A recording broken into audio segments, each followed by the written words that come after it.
ka-local! So today, let's go to Bag of Beans Tagaytay for a quick brunch. So I've been seeing a lot of negative comments about this branch here on TikTok. So today, matatry na natin siya. So okay, first when we entered, sobrang attentive naman nila ate. As in, meron agad seats, tapos may waiter agad na dumating. The food was okay din. And I think the negative comments I've been seeing is ang pangit ng service nila.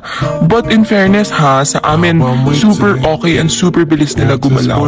I think for me lang, the negative thing lang is ang mahal ng food nila. Yun lang. But for me din, worth it naman siya for the place with its very chill ambience. I find it worth it naman. So if you're looking for the perfect chill spot, check this out.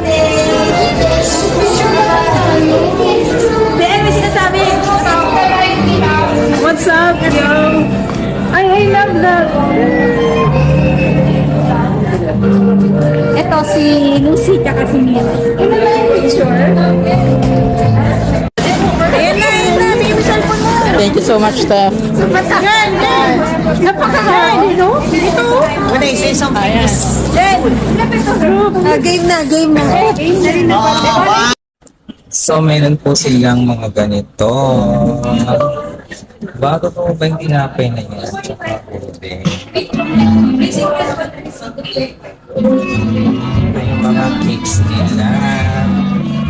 Siya pala dito sa Bags of Beans.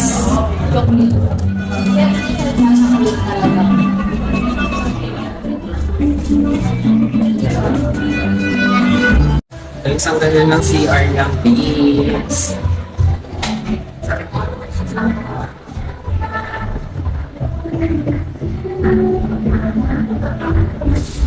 Wow, ang ganda naman ng CR ng Beans. Basic, wait mo ako ah. Wow, ang ganda naman ng CR. Beans.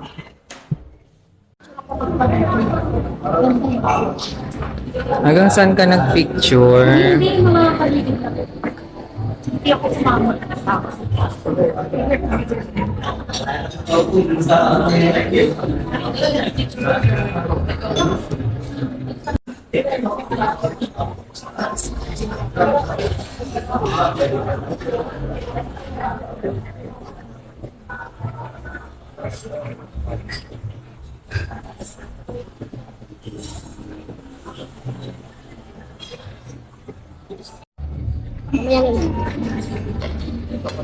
Masarap. Kasi separate order. You get the burger. You get or you get? You get. Ba't walang sasawon? Sarap naman yan, Mira. In English, Parang same kayo. magkaiba sila. May egg lang. Wow, ang sarap naman niya. Breakfast kineme root. Wow, sarap oh. Tingnan mo yung egg yolk niya sa side up. Ang sarap oh. China eh. Aray ko.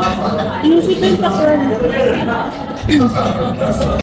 Hello guys, this is a breakfast. Ito po. Ayan po. Breakfast kineme root barulot. Breakfast sampler. Ang dalawang sausage, bacon, hot brown.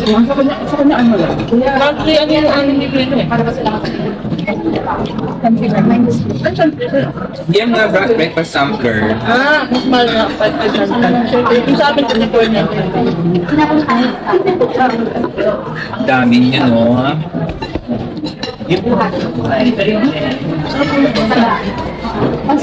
Okay.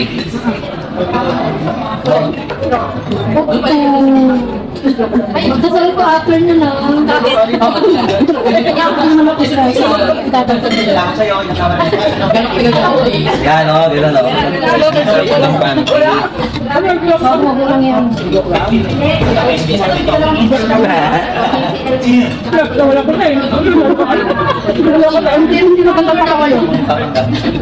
Hindi talaga ako. Ayaw ko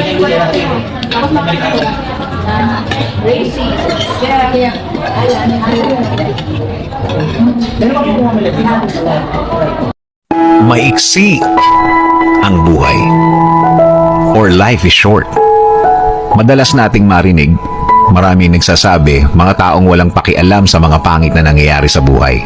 Nakafocus lang sila sa kung ano ang importante. Life is short para isipin at asikasuhin pa ang mga sinasabi ng iba. Maraming tao sa mundo at maraming tao na nakapaligid sa iyo at lahat ng ito ay may masasabi at masasabi sa problema mo o sitwasyon mo. Maiksi ang buhay para pagtuunan mo ng pansin ang bawat ikinikilos nila. Oo naman, may mga pagkakataon na binabasa mo na para kang nasa school na pinag-aaralan mo pa.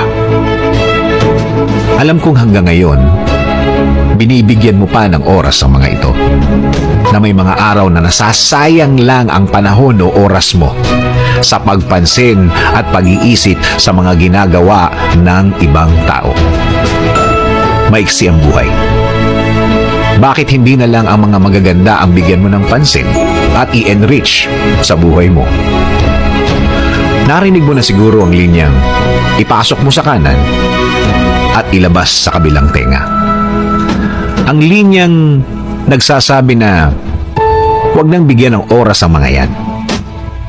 Again, masyadong maiksi ang buhay para paibigay sa mga taong ito ang mga precious moments na ito.